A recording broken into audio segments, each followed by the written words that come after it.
کیسے کرتا ہے شیطان انسان کو گمراہ، کیا کیا وار ہیں اس کے، کیا کیا ہتھ کنڈے ہیں اس کے، جن کے ذریعے سے وہ انسان کو بہکاتا ہے، پھسلاتا ہے، اسے نیکی کے راستے سے روکتا ہے، گناہوں کو اس کے لیے مزین کرتا ہے۔ یہ سب کچھ جاننے کے لیے آج کا پروگرام بڑا ہی اہم ہونے جا رہا ہے۔ جب اللہ ذوالجلال نے حضرت آدم علیہ السلام کو پیدا کیا اور پھر ملائکہ کو حکم دیا کہ وہ حضرت آدم علیہ السلام کو سجدہ کریں، تو سارے ملائکہ نے آدم علیہ السلام کو سجدہ کیا الا ابلیس ابا واستکبر۔ اور بعض کہتے ہیں کہ ابلیس جو ہے وہ فرشتہ تھا، تو یہ ذرا بتائیے گا کہ ابلیس فرشتہ تھا یا جن تھا؟ دیکھیں، قرآن مجید ہماری رہنمائی کر رہا ہے۔ اس نے سب سے پہلے وہاں کھڑے ہو کر ہی یہ کہہ دیا تھا لَأُزَيِّنَنَّ لَهُمْ وَلَأُغْوِيَنَّهُمْ أَجْمَعِينَ إِلَّا عِبَادَكَ مِنْهُمُ الْمُخْلَصِينَ کہ یا العالمین میں ان کو گمراہ ہی کروں گا۔ اب اور ایک جگہ تو آتا ہے قرآن مجید میں کہ میں اس کی دائیں طرف سے بھی آؤں گا، بائیں طرف سے بھی آؤں گا، آگے سے بھی، پیچھے سے بھی، ہر طرف سے آ کر مطلب کوئی کسر نہیں چھوڑوں گا اپنی طرف سے، اس کو گمراہ کرنے کے معاملے میں پوری کوشش کروں گا۔ صحیح۔ تو اللہ تعالیٰ نے اس کو فرمایا کہ میں نے تجھے مہلت دے دی، تو کر اپنا کام۔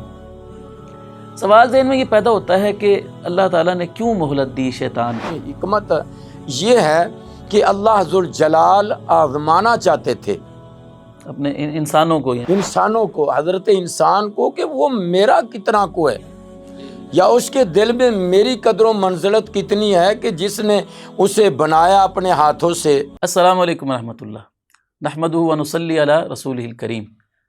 ناظرین، نہد اسٹوڈیو کے پروگرام جادو، جنات اور نظر بد کی ایک نئی ایپیسوڈ کے ساتھ حاضر خدمت ہے۔ آج کا پروگرام ہمارا بڑا ہی اہم ہونے جا رہا ہے اس موضوع پر کہ ابلیس، شیطان، جو کہ انسان کا دشمن ہے، کیسے کرتا ہے شیطان انسان کو گمراہ، کیا کیا وار ہیں اس کے، کیا کیا ہتھ کنڈے ہیں اس کے، جن کے ذریعے سے وہ انسان کو بہکاتا ہے، پھسلاتا ہے، اسے نیکی کے راستے سے روکتا ہے، گناہوں کو اس کے لیے مزین کرتا ہے۔ یہ سب کچھ جاننے کے لیے آج کا پروگرام بڑا ہی اہم ہونے جا رہا ہے۔ تو پہلے کی طرح آج بھی ہمارے ساتھ اسٹوڈیو میں موجود ہیں فضیلت الشیخ مولانا عبدالرحمن زاہد صاحب حفظہ اللہ۔ السلام علیکم۔ وعلیکم السلام ورحمۃ اللہ۔ جی شیخ صاحب کیسے ہیں؟ الحمدللہ، آپ سنائیں خیروفیت؟ الحمدللہ۔ شیخ صاحب، شیطان کی انسان دشمنی کے بارے میں آج کا ہمارا پروگرام، بلکہ پورا ایک سلسلہ آگے جو قسطیں آ رہی ہیں اس میں ہم یہ کرنے جا رہے ہیں۔ تو شیطان کی جو انسان دشمنی ہے، اس کی ابتدا کہاں سے ہوئی اور وجہ آخر کیا بری، کیوں شیطان نے انسان کو اپنا دشمن بنا لیا؟ اللہ ذوالجلال نے حضرت آدم علیہ السلام کو جب پیدا کیا تو اپنے ملائکہ کو حکم دیا کہ آدم علیہ السلام کو سجدہ کرو۔ تو چونکہ اللہ ذوالجلال علی کل شیء قدیر ذات ہیں، وہ مالک ہے اس بات پر کہ وہ اپنی مخلوق کو جو حکم دے مخلوق اس کی اطاعت کرے، اور اسے کسی طرح یہ جائز اور لائق نہیں کہ وہ اللہ ذوالجلال کے حکموں کی حکم عدولی کرے۔ تو جب اللہ ذوالجلال نے حضرت آدم علیہ السلام کو پیدا کیا اور پھر ملائکہ کو حکم دیا کہ وہ حضرت آدم علیہ السلام کو سجدہ کریں، تو سارے ملائکہ نے آدم علیہ السلام کو سجدہ کیا الا ابلیس ابا واستکبر۔ اس وقت اس نے نہ تو سجدہ کیا، اور سجدہ کے علاوہ اس نے تکبر اور غرور کا اظہار کیا، کیونکہ اللہ ذوالجلال کے سامنے تکبر اور غرور، فخر، یہ تو کسی مخلوق کو جچتا ہی نہیں۔ بے شک، کیونکہ وہ تو بڑا ہے۔ آج ہمارے اس دنیا میں اگر کوئی چودھری، اس کے سامنے کوئی مزارع، اس کے سامنے کوئی غریب یا کوئی چھوٹی اور نچلی سطح کا آدمی بات کر لے اس کی بات پر تو وہ برداشت نہیں کرتا، تو پھر وہ تو مالک ہے، علی کل شیء قدیر ہے، پوری کائنات کا نظام وہ تو کن کہہ کر بنانے پر بھی قادر، اور کن کہہ کر اس سارے نظام کو درم برم کرنے پر بھی وہ قادر ہے۔ اس کے سامنے کسی کو کیا جرت ہے کہ وہ کھڑا ہو کر کہے کہ جی ایسے نہیں، میں ایسے کرنا چاہتا ہوں۔ شاہ صاحب، آپ نے ایک ابھی فرمایا کہ اللہ تعالیٰ نے فرشتوں کو سجدہ کرنے سے حکم دیا جی آدم علیہ السلام کو، تو فرشتوں نے سجدہ کیا اور ابلیس نے انکار کر دیا۔ یہاں سے ہمارے معاشرے میں ایک بات مشہور ہے، وہ کہتے ہیں کہ ابلیس جو تھا نا وہ بھی فرشتہ تھا پہلے، تو اس نے چونکہ نافرمانی کی، وہ اللہ کا بڑا فرما بردار تھا پہلے، تو اللہ تعالیٰ نے اس کو فرشتوں کے ساتھ ہی رکھا ہوا تھا، فرشتوں کے ساتھ رہتا تھا۔ جب اس نے بعد میں نافرمانی کی تو بعد میں اللہ تعالیٰ نے اس کو جو ہے نا وہ شیطان بنا دیا، اور بعض کہتے ہیں کہ ابلیس جو ہے وہ فرشتہ تھا۔ تو یہ ذرا بتائیے گا کہ ابلیس فرشتہ تھا یا جن تھا؟ اصل میں بات محترم یہ ہے کہ لوگوں کے ذہنوں میں یہ اشکال پیدا ہوتا ہے کہ وہ بہت بڑا عبادت گزار تھا، اللہ کی فرما برداری کرنے والا تھا۔ بعض تو کہتے ہیں جو عام بات چل رہی ہے کہ وہ زمین کے ایک ایک انچ پر بھی اللہ کو سجدہ کرنے والا ہے، تو سجدہ کرنے سے یا عبادت کرنے سے وہ فرشتہ تو نہیں بن سکتا، جی وہ اپنی ماہیت تبدیل نہیں کر سکتا۔ مثال کے طور پہ ایک انسان ہے تو وہ انسان ہی رہے گا، جتنی مرضی عبادت کر لے وہ نیکوکار تو ہو سکتا ہے، وہ انسانوں میں اشرف تو ہو سکتا ہے، جیسے امام کائنات جناب محمد رسول اللہ صلی اللہ علیہ وسلم سارے انبیاء سے، پوری ذریات آدم سے افضل ہیں اور اعلیٰ اور عرفہ ہیں، لیکن خدا تو نہیں بن سکتے۔ جی یا وہ ملائکہ یا وہ جنات، یعنی کہ جو جس کی مخلوق ہے وہ اسی میں رہے گا، اسی اپنے حلقہ محدود میں اس نے گھومنا ہے، وہ جتنی مرضی عبادت کر لے وہ ہے، تھا تو جن ہی، شیطان کہہ لو جن کہہ لو، وہ مخلوق علیحدہ ہی تھی ملائکہ سے۔ لیکن بعض اوقات ایسا ہوتا ہے کہ جیسے اس نے اطاعت فرما برداری میں انتہا کر دی، تو ایک آدمی جیسے ہمارے، ایک میں مثال دے کر یہ بات سمجھانا چاہتا ہوں اپنے ناظرین کو، کہ ایک آدمی یا ایک پارٹی کا سربراہ ہے، وہ دیکھتا ہے 20-30 آدمیوں کو، وہ دن رات اس کے آگے پیچھے کام کر رہے ہیں، لیکن کچھ ایسے افراد ان میں متحرک ہوتے ہیں، وہ ان کی صلاحیتوں کو دیکھ کر انسان وہ چودھری صاحب یا ایم پی ایم این اے مشیر وزیر اسے زیادہ اپنا قرب عطا کر دیتے ہیں۔ ایسے ہی اس کی عبادات دیکھ کر اللہ ذوالجلال نے اسے یہ اعزاز دے رکھا تھا کہ وہ ان کے ساتھ ہی جو ہے عبادات میں مشغول رہے۔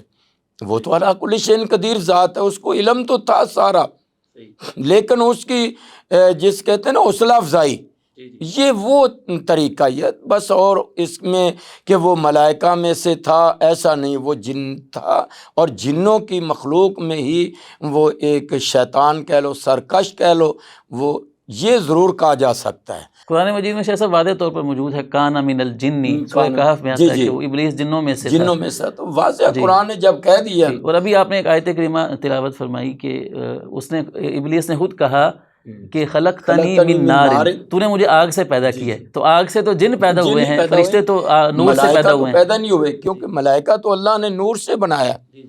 تو اس لیے محترم یہ چیزیں ناظرین کو ذہن میں بٹھا لینی چاہیے کہ یہ دو مخلوقیں، ایک ملائکہ جو نور سے بنی ہوئی ہے، اور دوسری جنات جس کا تعلق ان کی پیدائش کا آگ کا شعلہ ہے، یعنی بھڑکتی ہوئی ابھرتی ہوئی آگ کے شعلے سے اسے پیدا کیا گیا۔ صحیح۔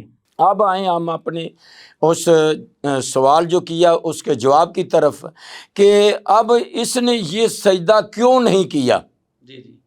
تو وہ میں نے قرآن مجید فرقان حمید کی آیت پیش کی، اللہ کے کلام پیش کیا ہے کہ خلقتنی من نار وخلقتہ من طین، انا خیر منہ، انا خیر منہ کے الفاظ بھی ہیں اور یہ بھی لفظ ہے، یعنی دونوں صورتوں کو اگر ملا دیا جائے تو اس میں تکبر، حسد اور غرور کی بو آتی تھی، اور جس کی بنا پر اس نے اپنے آپ کو یعنی خود اپنے آپ کو، نہ کہ اللہ ذوالجلال۔ اللہ نے تو انسان کو اعلیٰ بنایا، بنایا ہے تو کہا نہ کہ اسے سجدہ کرو۔ جی جی تو اس کے اندر ایک تکبر، میں اور غرور کی بدبو آ رہی تھی، جس کی میں تو اس سے بہتر ہوں، میں کیوں بہتر ہوں، سجدہ کروں اس کو؟ اور اس نے اپنے وہ جو اس کے اندر گند تھا اس نے وہ اگل دیا۔ جیسے انسان ہے نا، کوئی بھرا ہوا ہو، کسی سے دشمنی ہو تو وہ تھوڑی سی بات کسی اور وجہ سے بھی کرتا ہے تو وہ بھڑک اٹھتا ہے، تو وہ کہتا ہے واقعی یار جڑا گند تیرے اندر سے آج باہر آ گیا۔ ایسے ہی اس کو، چونکہ آدم علیہ السلام کا جب جسد بنایا اللہ ذوالجلال نے اپنے ہاتھ سے، اور اس کو پھر خشک ہونے کے لیے رکھ دیا، یا اس کی حکمت تھی کس لیے رکھا ہے، تو یہ اس کو چیک کر رہا تھا بارہ بار، کبھی اوپر سے نیچے گزر جانا، کبھی نیچے سے اوپر منہ کی طرف سے نکل جانا، اور کہنا یہ کیا ہے، کیا بنایا ہے، کیا بن رہا ہے۔ دیکھتے دیکھتے یہ اس کو ایک یہاں سے ابتدا حسد کی ہو گئی تھی، اور اس نے یہ لفظ کہہ دیے کہ اگر مجھے اس کے اطاعت کا کہا گیا یا اس کی تعظیم کا کہا گیا تو میں تو نہیں کروں گا۔ مٹی کا بنا ہے، ڈھانچہ ہے، ایک کھوکھلا سا ہے، تو برکیف اس کی آغاز کیا ہے؟ حسد اور بغض، انا، اس کی بنا پر اللہ ذوالجلال کے حکم کی اس نے نافرمانی کی، جس کی بنا پر اللہ ذوالجلال اس پر ناراض ہو کر اسے اپنے دربار سے، یعنی کہ وہاں سے نکلنے کا حکم صادر فرما دیا۔ شاہ صاحب، جب اللہ تعالیٰ نے اس کو رجیم قرار دیا، راندہ درگاہ قرار دیا، آدم علیہ السلام کو سجدہ کرنے سے انکار کر کے، تو اس کے بعد سے ہی پھر اس نے آدم علیہ السلام سے عداوت جو ہے وہ اپنے دل میں رکھ لی کہ یہ میرا دشمن ہے۔ تو سب سے پہلی جو عداوت ہمارے سامنے آتی ہے کہ اس نے اس کا اپنا جو کام ہے وہ شروع کر دیا آدم علیہ السلام کے لیے، دشمنی شروع کر دی۔ وہ سب سے پہلی ابتدا جو تھی وہ آدم علیہ السلام کو وسوسہ ڈالنا تھا۔ دیکھیں قرآن مجید ہماری رہنمائی کر رہا ہے۔ اس نے سب سے پہلے وہاں کھڑے ہو کر ہی یہ کہہ دیا تھا لَأُزَيِّنَنَّ لَهُمْ وَلَأُغْوِيَنَّهُمْ أَجْمَعِينَ إِلَّا عِبَادَكَ مِنْهُمُ الْمُخْلَصِينَ، کہ یا العالمین میں ان کو گمراہ کروں گا اب، صحیح، اور ان کو کسی کام جوگا نہیں چھوڑوں گا۔ اور یہ بات ضرور ہے کہ ہاں جو تیرے خاص بندے ہوں گے وہ تو بچ سکیں گے، لیکن ایسے عام کو میں جو ہے لے ڈوبوں گا۔ اب جب اس نے ابتدا کر دی، وہیں اللہ کی بارگاہ میں کھڑے اس نے یہ کہہ دیا، تو اب اس کا کام شروع ہو گیا دشمنی کا۔ ایک دشمن ہے نا، وہ کہتا اچھا بھی میں تیرے سے نپٹوں گا، میں تینوں دیکھاں گا، پنجابی دے لفظ میں تینوں دیکھاں گا۔ اب اس نے چونکہ ٹارگٹ آدم علیہ السلام تھے، اور تو کوئی وہاں سامنے تھا ہی نہیں، ملائکہ کے ساتھ تو اس کی بہت ساری جو ہے زندگی گزر چکی تھی، وقت گزرا تھا کہ وہ تو اللہ کی عبادت کر رہے، یہ بھی کر رہا تھا۔ اب یہاں جو دو راستے ہوئے ہیں، وہ یہ علیحدگی کا کہ وہ اللہ نے اس کو اشرف المخلوقات بنایا تھا تو اس کو سجدے کا حکم دیا، اس نے انکار کر دیا۔ اب اس نے آغاز کر دیا، تو ہوا یہ کہ شیطان نے کہا کہ اب میں اسے گمراہ کرنا۔ جی، آغاز وسوسے سے شروع ہو گیا۔ کوئی سامنے آ کر اس نے کوئی بات نہیں کی، اس نے کوئی دلائل نہیں دیے، اس نے کوئی لمبا چوڑا واعظ اور خطاب نہیں کیا۔ انہوں نے حضرت حوا کے اور آدم علیہ السلام کے ذہنوں میں وسوسے ڈالے۔ یہ سب سے بڑا اس کا اتحار ہے، اور یہ اس کی تبلیغ کا آغاز ہے، یہ اس کا انداز ہے۔ قرآن مجید نے بھی کہا الذی یوسوس فی صدور الناس من الجنۃ والناس۔ جب اللہ ذوالجلال نے اس کو رون دیا تو اب اس نے آغاز کیا۔ آغاز کیسے ہوا؟ اس کو یہ علم تھا، علم سے مراد کہ جب بات سامنے ہو رہی تھی کہ اللہ ذوالجلال نے کہا میرے آدم جنت میں چلے جاؤ، اور جہاں سے تمہارا جی چاہتا ہے تم کھاؤ پیو، وَلَا تَقْرَبَا هَٰذِهِ الشَّجَرَةَ اس درخت کے قریب تم نے نہیں جانا۔ صحیح۔ اب صورتحال یہ ہے، انسان کی فطرت ہے، میرا تو جو ہے نا مطالعہ یا میری ریسرچ جو ہے وہ یہ ہے کہ انسانی فطرت میں یہ چیز ہے کہ جہاں سے اس کو روکا جائے اس طرف اس نے ضرور جانا ہے۔ مثلا آج ہمارے دور کی بات لے لیں، یا یہ آپ مار روڈ پہ چلے جائیں، ہار روڈ پہ چلے جائیں، یا کچہریوں کی طرف، تو کسی ایسی جگہ پر جہاں لکھا ہوگا نا کہ یہاں ہارن بجانا منع ہے، جی، تو آدمی کے دل میں ضرور آئے گا اور وہیں ہارن بجائے گا۔ بچے کو روکیں کسی کام، کسی کام سے بھی، بڑے کو یا چھوٹے کو، تو وہ اس نے وہ ضرور کرنا ہے۔ تو یہی تھی آدم علیہ السلام کو اللہ ذوالجلال نے جب کہا کہ وَلَا تَقْرَبَ هَٰذِهِ الشَّجَرَةَ، تم نے اس درخت کے قریب نہیں جانا۔ اب وہ جو چور تھا، وہ جو ہمارا دشمن تھا، جو آدم علیہ السلام کا ازلی دشمن اور ویری تھا، اس کو یہ پتہ چل گیا کہ یہ درخت کا جو اللہ ذوالجلال نے پھل کھانے سے روکا ہے، لہٰذا اب میں اپنی طاقت آزماتا ہوں، اپنے آغاز کرتا ہوں کہ میں کتنے پانی بھی ہوں، یعنی میں نے نافرمانی کروانی ہے آدم سے، کروانی ہے، اور میں اس پر کتنا وقت لگا سکتا ہوں اور کتنی کوشش کر سکتا ہوں۔ اب وہ بار بار کبھی آدم علیہ السلام کی طرف، کبھی اماں جی حوا کے ذہن میں وسوسے ڈال رہا ہے، کبھی ادھر ڈال رہا ہے۔ آخر کار وہ تھک ہار کر اس نے وقاسمہما، جی جی، دونوں کے سامنے قسمیں اٹھانا شروع کر دی۔ اب دیکھیں آج بھی ہمارے ماحول میں کوئی آدمی نہیں نہ مانتا تو وہ کیا قرآن مجید اٹھا لیتا ہے۔ جاہل لوگ قرآن مجید سر تے رکھ لیتے، کئی آدھے جی میں نے ماں پیو کی قسم ہے، میں نے دودھ پتر، یعنی یہ قسمیں تو جائز نہیں ہیں۔ جی جی، برقع ہمارا مضمون یہ نہیں ہے، بات تو یہ ہے کہ جب اسے یہ پتہ چل گیا کہ آدم علیہ السلام اور حوا کسی طرح میری بات میں نہیں پھنس رہے، تو پھر اس نے ایک یہ انداز اختیار کیا، وقاسمہما، ان دونوں کے سامنے قسمیں اٹھانی شروع کر دی۔ اللہ کی قسم، میں تمہارا خیر خواہ ہوں، یہ نہ سمجھنا کہ میں تمہارا دشمن ہوں، میں تمہارا خیر خواہ ہوں اور انتہائی درجے کا خیر خواہ ہوں۔ وہ یہ ہے کہ دیکھو کتنی پیاری جنت ہے، کتنے باغات ہے کھانے کے لیے، ہر چیز تمہارے لیے، سارا کچھ ہے۔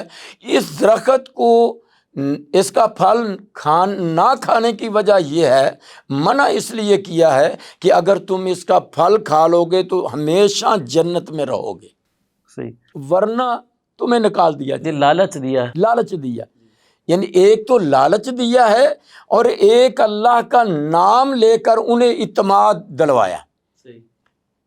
جیسے میں بتا رہا تھا نا کہ یہ پھر ہمارے لوگ قسم اٹھاتے ہیں، تو پھر ہر کوئی کہتا او یار بس اب چھوڑ دو یار، اس نے قسم اٹھا لی۔ جیسے رسول اللہ علیہ وسلم کے پاس ایک واقعہ آیا، یہودی تھا مد مقابل، تو آپ نے فرمایا بھی قسم دینی پڑے۔ رسول اللہ علیہ وسلم کو کہنے لگا صحابی، یہ تو یہودی، یہ تو قسمیں اٹھا لے گے جتنی مرضی۔ جی جی، مطلب تو یہ ہے کہ قسم ایک ایسی چیز ہے، اللہ کی ذات ایک ایسی چیز ہے کہ جو انسان کی فطری طور پر اس کے خمیر میں یہ بات ہے کہ اس نے اعتماد کرنا ہے، کیونکہ وہ اللہ پر وہ اعتماد کر رہا ہے، وہ اس بندے پر نہیں اعتماد کر رہا اس پر نہیں کر رہا۔ جیسے کہ رسول اللہ صلی اللہ علیہ وسلم نے فرمایا تھا نا ابو ہریرہ، یہ جو آپ کو اس نے آیت الکرسی بتلائی ہے یہ حق ہے، لیکن بتلانے والا وہ فراڈیا پہلے درجے کا ہے، یعنی کہ وہ جھوٹا اور کذاب ہے، لیکن جو چیز بتا گیا ہے وہ حق ہے۔ ایسے ہی اس نے اس آدمی کو نہیں دیکھنا، تو اس نے یہ فوراً دیکھ لیا کہ اس نے یار اللہ کی قسم اٹھائی، اب مجھے مان جانا چاہیے۔ ایسے ہی اس نے جب قسمیں اٹھائیں اور لالچ دیا، لالچ ہمیشہ یہ دیا کہ یا تو تم ہمیشہ ہمیشہ جنت میں رہو گے، تو یا پھر یہ ہے کہ تو ملائکہ میں سے ہو جائے گا، بس اس کی عزت اور شان اور توقیر اور مقام کہ ہر وقت اس کی عبادت میں لگا رہے گا۔ لالچ بھی اور اعتماد کے لیے قسم بھی۔ اب یہ دو چیزیں اکٹھی ہوگی، تو آدم علیہ السلام تو پھر بھی مرد تھے نا، اعصاب قوت والے ہوتے ہیں، طاقت والے ہوتے ہیں، تو خواتین کے ذرا اعصاب کمزور ہوتے ہیں، جلدی مان جاتی ہیں۔ 2 آنسو دکھاؤ نکال کے تو فوراً کہیں گی بھی میرا ماں باپ تو اتنا میرا ہمدرد نہیں جتنا تو ہے۔ اسی بنا پر تو یہ سارے خرافات ہو رہے ہیں، اسی بنا پر ہی تو گھر جو ہیں وہ پریشانی کا جو ہے بھیٹ چڑھ جاتے ہیں۔ تو لہٰذا جب اس نے حوا کے دل میں ڈالا کہ دیکھ مان جا، یہ بہت اچھی بات، میں قسم کھا رہا ہوں، میں میرا دیکھ قد کاٹ دیکھ، میرا حسن و جمال دیکھ، میری دستار وید دیکھ، جیسے آج بھی کہتے ہیں جی وہ بڑی وڈی پاگل ہے، اس کی بات تو نہیں چٹلائی جا سکتی۔ اب ہوا یہ کہ حوا نے وہ دانہ لیا، جیسا بھی تھا، جو سا بھی پھل تھا، نصف خود کھا لیا اور باقی جو آدم علیہ السلام کو کہا کھا لو تم بھی، چلو ہم ہمیشہ تو جنت میں رہیں گے۔ یہ سبب بنا ہے، اس کی دشمنی کا آغاز ہوا ہے، اور انہوں نے آدم علیہ السلام اور حوا کو گمراہ کر کے وہاں سے نکالنے کے لیے ایک جو اس نے عزم کر رکھا تھا اس میں وہ کامیاب ہوا۔ تو سوال یہ پیدا ہوتا ہے کہ شیطان نے، ابلیس نے اللہ تعالیٰ سے مہلت مانگی جی کہ میں قیامت تک آؤں گا، ان ذریت آدم کو، اولاد آدم کو گمراہ کروں گا، اور ایک جگہ تو آتا ہے قرآن مجید میں کہ میں اس کی دائیں طرف سے بھی آؤں گا، بائیں طرف سے بھی آؤں گا، آگے سے بھی، پیچھے سے بھی، ہر طرف سے آ کر مطلب کوئی کسر نہیں چھوڑوں گا، اپنی طرف سے اس کو گمراہ کرنے کے معاملے میں پوری کوشش کروں گا۔ صحیح۔ تو اللہ تعالیٰ نے اس کو فرمایا کہ میں نے تجھے مہلت دے دی، تو کر اپنا کام۔ سوال ذہن میں یہ پیدا ہوتا ہے کہ اللہ تعالیٰ نے کیوں مہلت دی شیطان کو؟ اللہ چاہتا تو ابلیس کو اجازت نہ دیتا انسانوں کو، یعنی وہ یہ بہکانے کی، پھسلانے کی۔ تو اس میں کیا حکمت معلوم ہوتی ہے؟ حکمت جو اس میں یہ ہے، سب سے پہلے تو وہ علی کل شیء قدیر ذات ہے، جو اس سے کوئی مانگتا ہے وہ عطا کر دیتا ہے۔ تو اس نے سوال کیا ہے، جی جی، اللہ کی ذات سے مانگا ہے کہ مجھے یہ جو مہلت دے دو۔ اس کی شایان شان کے یہ خلاف ہے کہ کوئی اس سے مانگے اور وہ نہ دے۔ صحیح۔ وہ نیک مانگے، بد مانگے، اچھا مانگے، برا مانگے، کوئی بڑا مانگے یا چھوٹا مانگے، وہ جب اس سے سوال کیا جاتا ہے تو وہ عطا کرتا ہے۔ دوسری بات یہ ہے، اس میں حکمت یہ ہے کہ اللہ ذوالجلال آزمانا چاہتے تھے اپنے انسانوں کو، انسانوں کو، حضرت انسان کو، کہ وہ میرا کتنا کو ہے، یا اس کے دل میں میری قدر و منزلت کتنی ہے کہ جس نے اسے بنایا اپنے ہاتھوں سے، اور پھر اسے اس کے باپ اور اس کی والدہ کو سجدہ کروایا ہے، پھر اسے اشرف المخلوقات کا شرف نصیب کیا ہے۔ تو یہ انسان کتنی کو میری اطاعت اور فرما برداری، میرے حکم کو تسلیم کرتا ہے اور مانتا ہے۔ اس بات پر اس چیز کو مد نظر رکھتے ہوئے ان کو اجازت دے دی۔ یعنی اگر ابلیس نہ ہوتا یا شر نہ ہوتا، مطلب آپ سمجھ لیں کہ معاشرے میں شر نہ ہوتا، خیر ہی خیر ہوتی، اور برائی کے کوئی مواقع ہی نہ ہوتے، تو پھر انسان کا کوئی امتحان تو نہیں تھا۔ اور دوسری چیز یہ ہے کہ پھر وہ مقصد نہیں تھا۔ دیکھو نا، جیسے حدیث میں آتا ہے واضح طور پر، رسول اکرم صلی اللہ علیہ وسلم فرمایا کہ اللہ ذوالجلال فرماتے ہیں کہ اگر تم عبادت میں ہی لگے رہو، گناہ کرو ہی نہیں، تو میں پھر تمہیں ختم کر کے ایسے لوگ لاؤں گا جن سے غلطیاں بھی ہوں، اور پھر وہ استغفار کریں، معافی مانگیں، اور اس سے گڑ گڑائیں اور روئیں چلائیں، تو اللہ ذوالجلال پھر ان کو معاف کرتے ہوئے کہے کہ میں رحیم اور کریم ہوں۔ تو اس لیے اللہ ذوالجلال نے اس کی آزمائش کے طور پر بھی اسے مہلت دی کہ میں آزماؤں تو صحیح یہ کیسا ہے۔ جی جی، جیسے وہ کہا نا کہ تم کہتے ہو حسب الناس ان یترکوا ان یقولوا آمنا وہم لا یفتنون، بھئی کلمہ پڑھ لینے کے بعد تم سمجھتے ہو کہ جنت ایسے مل جائے اور آزمائش اور امتحان نہ ہو، تو یہ نہیں ہے۔ یعنی ابلیس بھی گویا کہ اللہ کی طرف سے انسان کے لیے ایک آزمائش ہے کہ امتحان، کیسے وہ بچتا ہے اس سے، یا کہیں اس کے بہکاوے میں آ جاتا ہے۔ جی آ جاتا ہے۔ موٹی سی مثال ہے، جسے بندہ کہتا ہے نا، یار اے پتر میرا جڑا اتنا نافرمان، میری تو کوئی آزمائش ہی لگتا ہے، امتحان ہی لگتا ہے۔ تو یہ گویا کہ ایک آزمائش کا ایک۔ دوسری بات یہ ہے کہ یہ اس کو مہلت اس لیے دی ہے کہ یہ مجرم تو بن گیا، اب مقابلے میں آ گیا۔ جیسے ہم چاہتے ہیں نا کہ ایک میرا دشمن ہے، اس کو زیادہ سے زیادہ نقصان پہنچے، یہ زیادہ سے زیادہ ذلیل ہو۔ صحیح۔ یہ بھی پوائنٹ اور یہ بھی نقطہ ہے کہ اس کو مہلت اس لیے دی ہے تاکہ یہ اتنے کثیر گناہ کر لے جس کے بوجھ کی وجہ سے یہ میری معافی کا ذریعہ نہ بنے بلکہ یہ جہنم کا ایندھن بن جائے۔ جتنے لوگ اس کے پیچھے لگیں گے ان سب کا گناہ بھی اس کے کھاتے میں، اس میں کھاتے میں ہوگا۔ جیسے صاف سی بات ہے، ابو بکر صدیق رضی اللہ تعالیٰ عنہ کے بارے رسول اکرم صلی اللہ علیہ وسلم فرمایا کہ یہ سب سے پہلے مردوں میں، جوانوں میں ایمان لائے ہیں، تو جتنے بھی قیامت تک لوگ ایمان لائیں گے وہ برابر کا ثواب انہیں دیا جائے گا۔ ایسے جڑا شر کا آغاز کرتا ہے، برائی کا آغاز کرتا ہے، تو فرمایا کہ جتنے لوگ اس برائی میں ملوث ہوں گے برابر کا اس کو بھی گناہ ملتا جائے گا۔ یعنی اس نے اپنا تو جرم اس کا ہے، ابلیس کا جی وہ تو ہے ہی، اب قیامت تک جتنے اس کے پیچھے لوگ لگیں گے سب کا جرم وہ اپنے کھاتے میں ڈال کر اور اس کو سزا کا حقدار جو ہے وہ بن جائے گا۔ جیسے وہ قرآن مجید میں آتا ہے نا کہ آدم علیہ السلام کے دو بیٹے، ان کا آپس میں تکرار ہو گیا اور ایک بھائی نے دوسرے بھائی کو قتل کر دیا، تو سب سے پہلے جو قتل کرنے والا ہے قیامت تک جتنے نجائز قتل ہوں گے وہ اس کا گناہ اس پر بھی ڈالا جائے گا۔ تو گویا کہ جس نے شر کی ابتدا کی وہ شر اس پر، اور جس نے خیر کی ابتدا کی بھلائی کے کاموں میں اس پر، اس کو بھلائی کے جو معاملات میں اس کو برابر کا اجر و ثواب ملے گا۔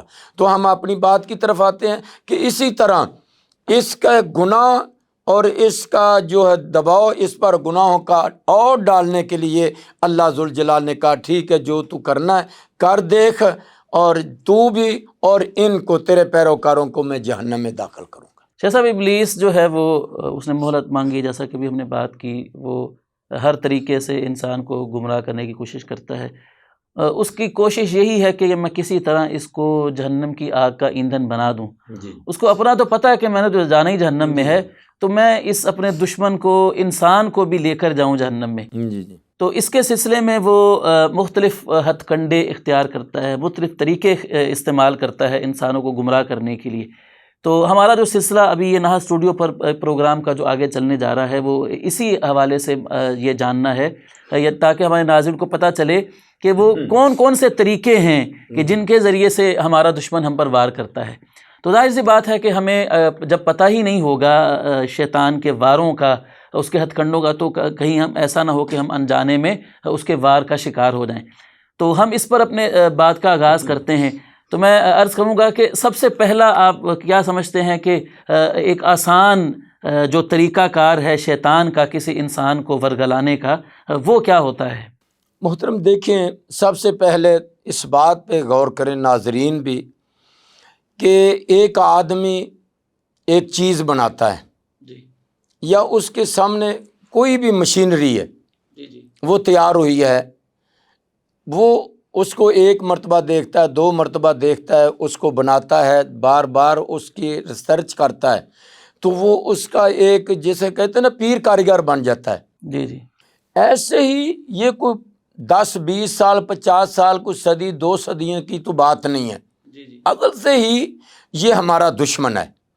تو جب سے آدم علیہ السلام بنے ہیں اور اماں جی حوا بنے اور آج تک اس کی ذریات ہے یا قیامت تک ہوگی، تو یہ تو اپنے کام میں اتنا پیر کاریگر ہو گیا ہے، اس انسان کو گمراہ کرنے کے لیے، اس کو برباد کرنے کے لیے، اس کی کمزوریاں اس کے سامنے ہیں، اور وقت وہ سب کچھ جان گیا ہے کہ میں نے ہر شخص کے بارے میں وہ جانتا ہے کہ میں نے اس کو کیسے گمراہ کرنا ہے۔ وہ مثلاً کہ پیروں کے بارے بھی جان گیا، فقیروں کے بارے جان گیا، وہ ولیوں کے بارے بھی جان گیا، وہ بڑے بڑے راہب اور جتنے بھی درویش خویش جتنے بھی ہیں، یعنی مطلب آپ کہنا یہ چاہتے ہیں کہ ہر شخص کو وہ گمراہ کرتا ہے لیکن ہر شخص کو گمراہ کرنے کا طریقہ اس کا مختلف ہوتا ہے.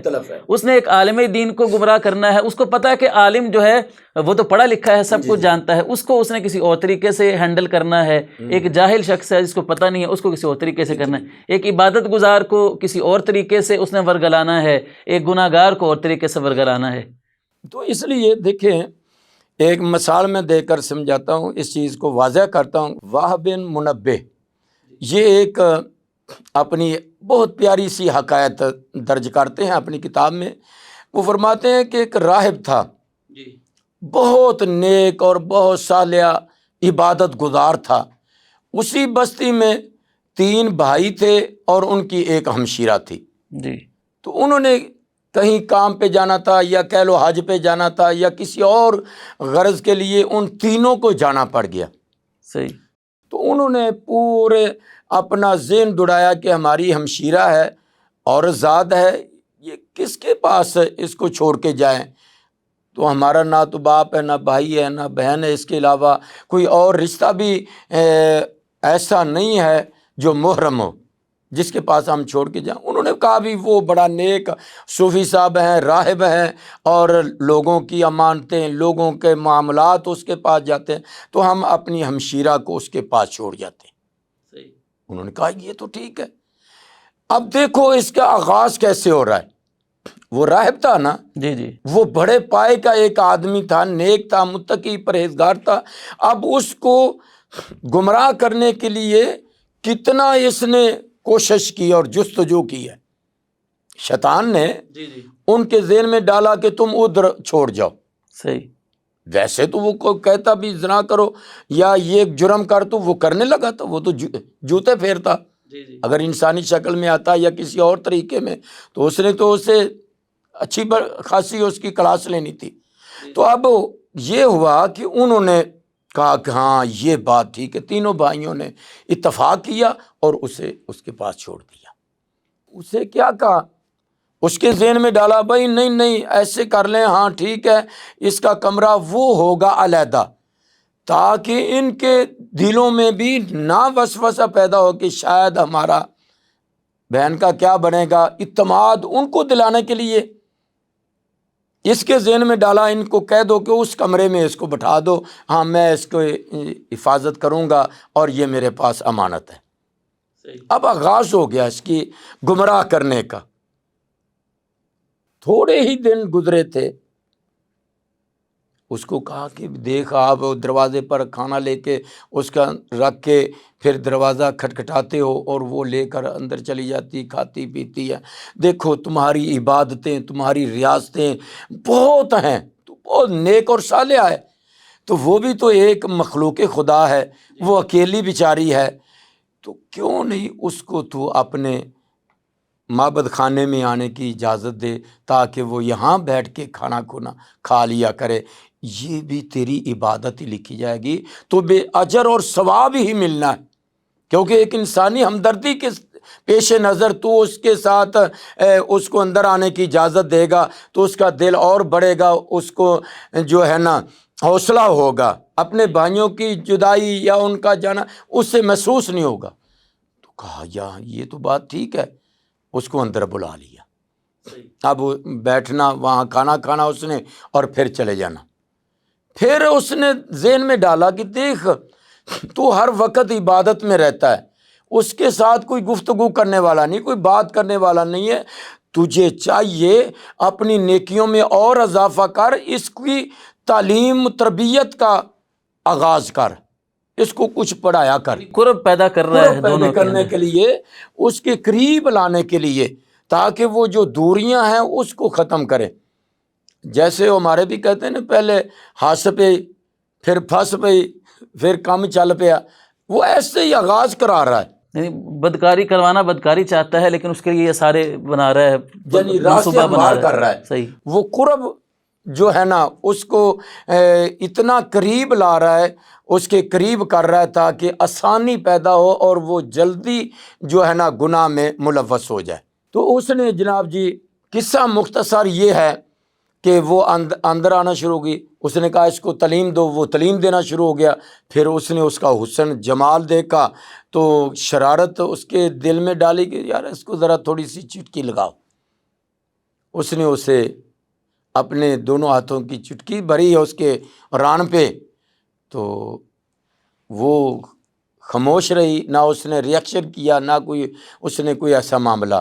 تو اس کو کہا کہ دیکھا تم نے اچھا کام کیا ہے، کہ اس کی حوصلہ افزائی ہوئی کہ تم نے اس کو ایسے کیا۔ کرتے کرتے اس کے ساتھ اسے منہ کالا کرنا یہاں تک لے آیا، یعنی زنا کرا دیا۔ اب پھر بار بار اس عمل کو دہرانے کے لیے اس کو ایگری کر دیا۔ پھر وہ وقت آیا جو کہ ہر انسان کے لیے ایک برا وقت ہوتا ہے، مثلا کے طور پہ اظہار ہونا تھا، پورے علاقے میں بدنام ہو جانا تھا۔ اس نے کہا بھائی تیرے سے یہ گناہ ہو گیا ہے، اب وہ تو بچہ بھی پیدا ہو گیا، صحیح، تو راہب ہے، تیری شان بڑی ہے، تیرا مقام بڑا ہے، تو اب کیا کرے گا، تو ذلیل ہو گیا۔ ذہن میں ڈالا اب اس کا یہ ہے کہ اس کو دفن کر دو، مار دو۔ بچے کو مار دیا۔ پھر وقت آیا اس عورت کو مروا دیا، دونوں کو قتل کروا دیا۔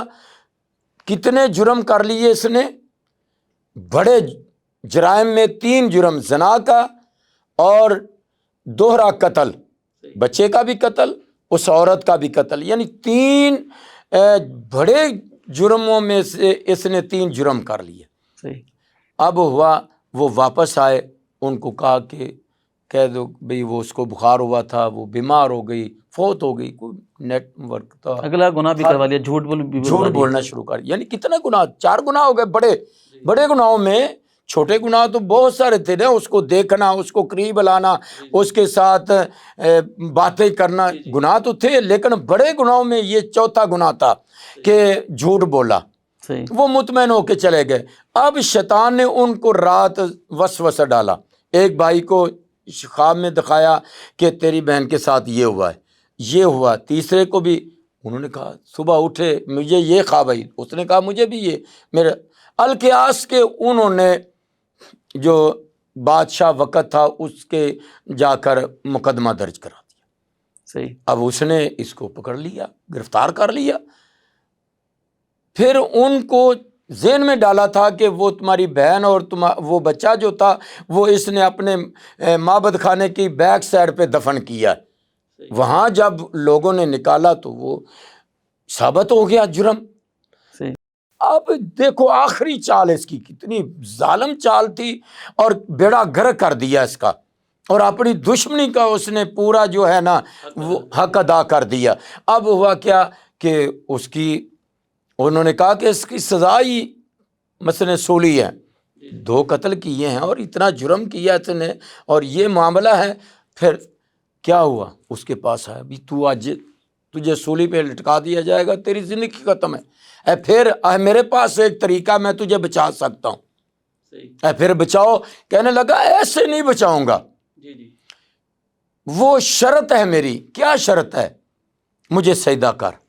اللہ، یعنی دیکھو یہ کتنا اپنا دشمن کے ساتھ کیسی دشمنی کا طریقہ اختیار کر رہا ہے اور پینتھڑے بدر رہا ہے۔ اس نے اپنی جان بچانے کے لیے، ذلت اور رسوائی سے بچنے کے لیے اس نے اس کو سجدہ کر دیا۔ اب جب سجدہ کیا تو وہ کہہ کے لگاتا ہوا کہنے لگا تو نے، تیری وجہ سے، تیرے باپ کی وجہ سے میں نے اس کو سجدہ نہیں کیا تھا تو مجھے نکال دیا گیا تھا، تو نے مجھے غیر اللہ کو سجدہ کیا ہے، سجدہ تو نے اللہ کو کرنا مجھے کر لیا ہے، میں کیا کر سکتا ہوں؟ میں تمہاری مدد نہیں کر سکتا۔ قرآن 28واں پارہ ہے کہ شیطان شرک پر آمادہ کرتا ہے، جب شرک کر لیتا ہے تو پھر وہ کہ اپنی برات کا اظہار کر دیتا ہے، مکر ہی جاتا ہے، مکر جاتا ہے وہ پھر انکار کر دیتا ہے۔ تو گویا کہ یہ ہے شیطانی چالیں کہ انسان کے ذہن میں آ کر بتدریج پیچھا چھوڑتا نہیں ہے۔ جی، اللہ تعالیٰ نے اس کو خناس کہا ہے نا، خناس قرآن میں، کہ بس ایک بار حملہ کر کے اس کو چھوڑ نہیں دیتا، پیچھے ہی پڑ جاتا ہے، پیچھے پڑ جاتا ہے۔ اور پھر چونکہ جیسے میں نے کہا ہے کہ اس کے پاس بڑا لمبا تجربہ ہے، جی، انسان کی ہر کمزوری کا تو اسے پتہ ہے، اس سے علم ہے کسی سے جرم کروایا ہے، وہ دیکھا ہے کہ یہ کیسے کیٹاگری کا ہے، اے کا ہے، بی کا ہے، سی کا ہے، ڈی کا ہے، کون سی کیٹاگری کا ہے۔